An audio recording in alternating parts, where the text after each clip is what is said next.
साम्राज्य, सामान्यांचा असामान्य आवाज। अपघातात 2 नाती आणि मुलाचा मृत्यू। बारामतीमधून एक काळीज पिळवटून टाकणारी घटना समोर आली। बारामतीच्या खंडोबा नगर येथील भागात रविवारी भयंकर अपघात झाला।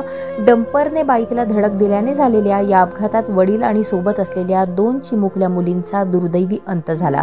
या घटनेनंतर मुलगा आणि 2 नातींच्या मृत्यूचा धक्का सहन न झाल्याने सेवानिवृत्त शिक्षक राजेंद्र आचार्य यांचाही मृत्यू झाला। एकाच घरातील 4घांचा असा दुर्दैवी शेवट झाल्याने बारामती शहर सुन्न झाले आहे। समोर आलेल्या माहितीनुसार मालवाहू डंपरने बाईकला दिलेल्या धडकेत वडिलांसह 2 मुलींचा मृत्यू झाल्याची घटना बारामतीत रविवारी घडली होती।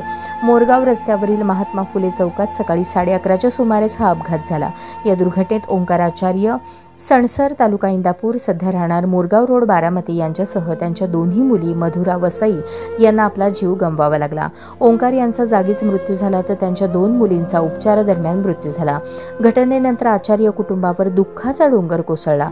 हा धक्का सहन न झाल्याने आणि अपघातात आपला मुलगा आणि 2ही नातींनी जीव गमावल्याच्या विरहातून राजेंद्र आचार्य यांचेही निधन झाले।